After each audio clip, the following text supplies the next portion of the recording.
गया, पुलिस जांच कर रही है कि नहीं कर रही है, पुलिस ने कुछ जांच में फेरबदल तो नहीं कर दिया। इस तरीके के डाउट हम कमेटी के भी बीच में दिलों में कई बार आए और आपके भी दिल में आए होंगे। ये बात लाजमी है। इस बात को लेकर के न तो पुलिस अपने पर आरोप लगा रही है, न अपन पुलिस पर आरोप लगा रहे हैं। आज लगभग 2 साल होने वाले हैं। 2 साल के बाद में, पौने 2 साल के बाद में पुनः जब जांच डिले होने लगी तो हम सब मिलकर के इस निष्कर्ष पे पहुंचे कि एक अनिश्चितकालीन धरना देंगे, जिसमें हमारी कई मांगे थी कि जिन पुलिस अधिकारियों ने जांच ठीक से नहीं करी है उनका ट्रांसफर हो, नार्को टेस्ट अभी तक क्यों नहीं हो रहा है, पुलिस अधिकारी की जांच यहां रेवदर से आगे किसी बड़े अधिकारी को या किसी अदर ऑफिसर्स को क्यों नहीं दी जा रही है। इस तरीके के कई सारे हमारे इश्यू थे। आज आप सभी धरने पर आए, बैठे 2-3 दिन से लगातार। हमारे बीच में कई अधिकारी आए। आज हमारे बीच में यहाँ के लोकल विधायक, यहाँ के सांसद साहब आदरणीय लुम्बाराम जी चौधरी साहब, रेवदर के विधायक जगसीराम जी कोहली, पूर्व विधायक साहब जगसीराम जी कोहली, और आपके मोतीराम जी एसपी साहब, एडिशनल एसपी साहब, और तमाम सारे यहाँ के और भी राजनीतिक ओहदे से जुड़े और समाज के लोग हमारे बीच में विराजमान हैं। आपकी समाज के एक डेलीगेशन ने, सारे लोगों ने मिलकर अभी यहाँ रेवदर पुलिस थाने में जाकर के आपकी बात, जो वहां 5-6 लोग गए उन्होंने अपनी बात नहीं रखी।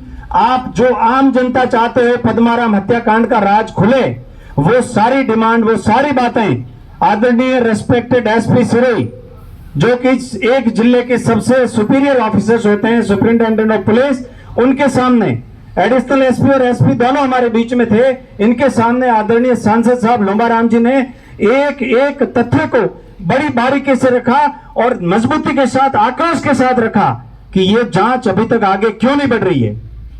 मैं आपको कहना चाहता हूं 3-4 जो बातें थी उसके लिए हमें पूर्ण रूप से इन बड़े अधिकारियों ने और सांसद साहब ने, एमएलए साहब ने, सबने मिलकर के ये भरोसा दिया है कि आज ही ऑर्डर निकलेगा, अभी शाम तक ये जांच एडिशनल एसपी साहब को दी जाएगी। वो पूर्ण रूप से, और इस रेवदर एरिया का कोई भी अधिकारी या कोई स्टेशन से इस जांच में नहीं रहेगा, सिर्फ वही जांच करेंगे एडिशनल एसपी साहब। आज ये भी ऑर्डर टाइप होने लग गया है, ये बात के लिए एग्री हो गए।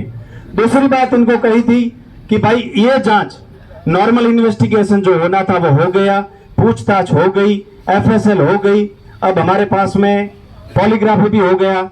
सबकी मांग थी कि नार्को टेस्ट क्यों नहीं हो रहा है, नार्को टेस्ट क्यों नहीं हो रहा है। एसपी साहब ने एश्योरेंस किया, भरोसा दिलाया कि आज ही, अभी ही मैं ऑर्डर निकाल दूंगा और कल सुबह से नार्को टेस्ट की जो इन्वेस्टिगेशन प्रक्रिया है उस पर हम काम शुरू कर देंगे। आपकी टीम आकर कभी भी हमारे ऑफिस से इस बात की जानकारी ले सकती है कि अभी तक इसमें कितना काम हुआ और कितनी जांच हुई है। इस बात के लिए भी एग्री हो गए। तीसरा एक और बात था कि कुछ नाराज थे, वो भी अंदर अंदर आपका काम हो गया है, इतना ज्यादा खुलासा करने की जरूरत नहीं है। यदि आप सब लोग इन सभी बातों से, और इन्होंने भरोसा दिया है कि आप हमें एक भरोसा और हमारे ऊपर कर लीजिए, दूध का दूध और पानी का पानी करके हम आपको दे देंगे।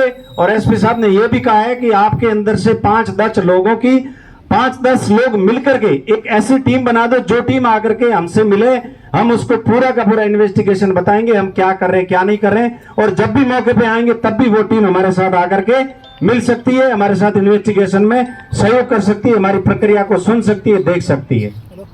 इस साहब ने भी भरोसा दिलाया है कि मैं साथ में हूं, 100% आपका इस जांच को लेकर के दूध का दूध और पानी का पानी करेंगे। यदि आप सभी इनकी इन बातों से संतुष्ट हैं, जी, एसपी साहब भी कह देंगे, एसपी साहब भी कहेंगे। एसपी साहब की बात अपने लोगों के सामने रखी है ये, और एसपी साहब भी अपनी बात रखेंगे, सांसद साहब भी बीच में बैठे हैं, ये सब लोग अपनी बात रख लेंगे। जो अंदर बात हुई है वो ये हुई है, और इस बात को आप सब लोग सहमत हैं, एग्री हैं, तो ठीक है। मैं एसपी साहब से रिक्वेस्ट करूंगा, लोग सुनना चाहते हैं,